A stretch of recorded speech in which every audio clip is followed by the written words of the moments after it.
My name is Mike Aldrich, and I am a retired lawyer who has lived in East and Central Asia for nearly 35 years. One of my passions is to write about traditional Asian customs and cultures. In this video, I will talk about my latest book, Old Lhasa, a biography. I began my book with a somber observation about the impact of modern times on Asian societies. Most cultural capitals in Asia came out of the 20th century in a far worse state than when they entered it. Warfare, ideological upheaval, and ethnic conflict devastated the traditional societies of Beijing and Mandalay, Lahore and Delhi, Hue and Phnom Penh, to cite just a few examples. I'd previously written a book about Beijing and then one on Ulaanbaatar. I had lived in both cities for a considerable period of time. This allowed me to reflect upon the history of those two cities and their modern condition. I felt the next natural step was to complete a trilogy and write about Lhasa. As we all know, that Himalayan city has been dealt a very harsh fate. Again, as I set out in the outset of the book, the impact of the modern age on Lhasa is among the most severe tragedies of this kind, but the loss needs to be understood against the backdrop of the undefeatable resilience of Tibetans. Of course, considerable obstacles confront anyone writing about Lhasa. Outsiders cannot take up a long term residence in Tibet unless they are involved with a business, like running a New Age hotel or brewing beer. Furthermore, foreigners are barred from undertaking independent travel there. All that said, there is indeed a breach in this wall. And that's because the Chinese government cannot resist the temptation of easy money from tourism. So foreigners and Chinese from Taiwan and Hong Kong can visit Tibet after receiving a permit for restricted travel from an authorized Chinese travel agency. The itinerary for the trip must be approved in advance and can't be changed afterwards. And you have to hire a guide and a driver from an authorized agency. This certainly adds to the cost of a trip. For the purpose of this book, I took several trips to Lhasa. Each time I made up an itinerary that was a roadmap for a pilgrimage, as well as for a tour of historic sites associated with the city.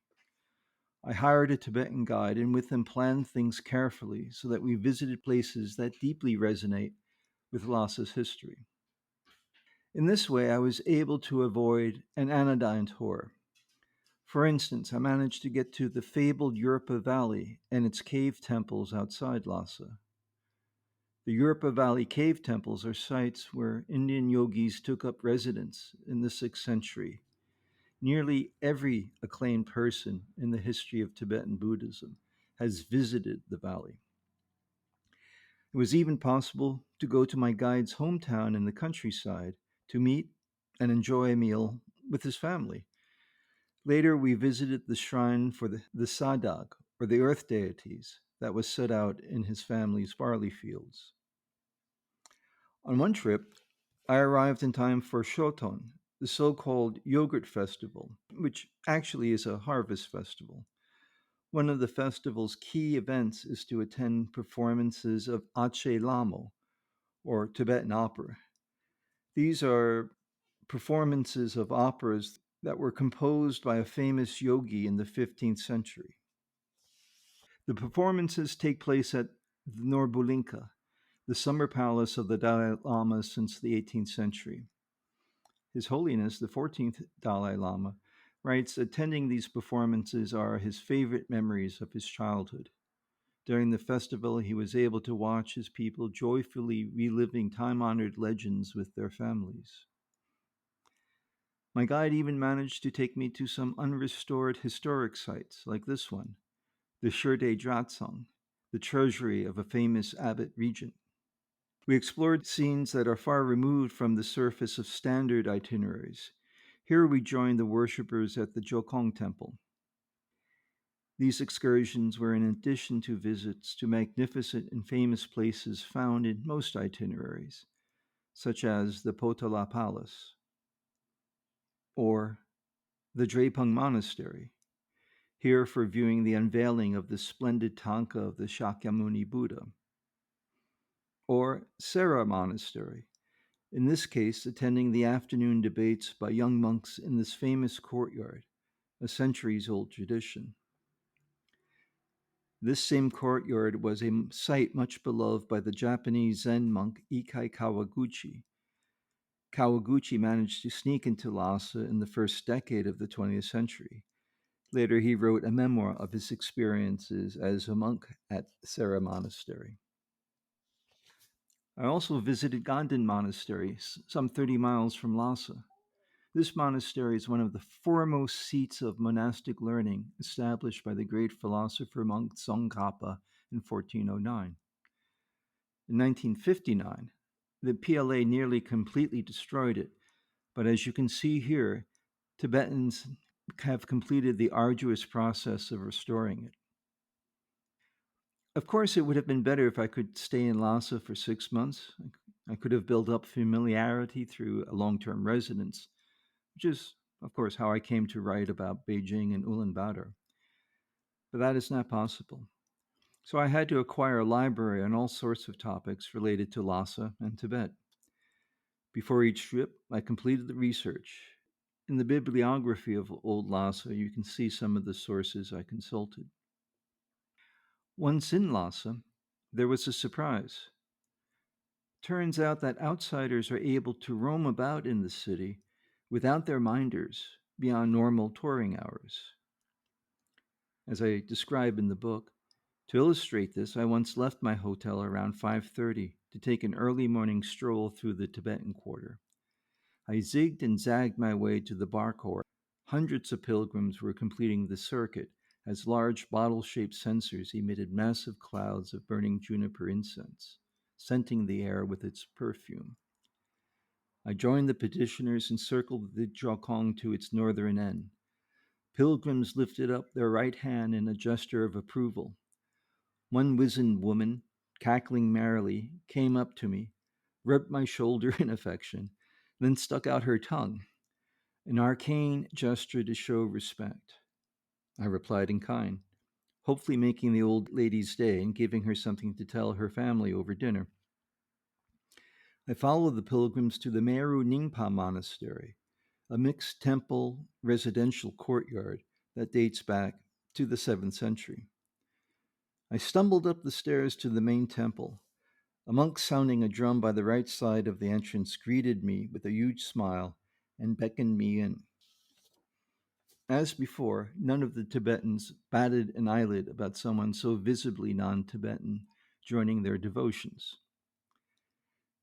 To give you a sense of the size of Old Lhasa, this first map illustrates the city at the time of the arrival of the PLA in 1951.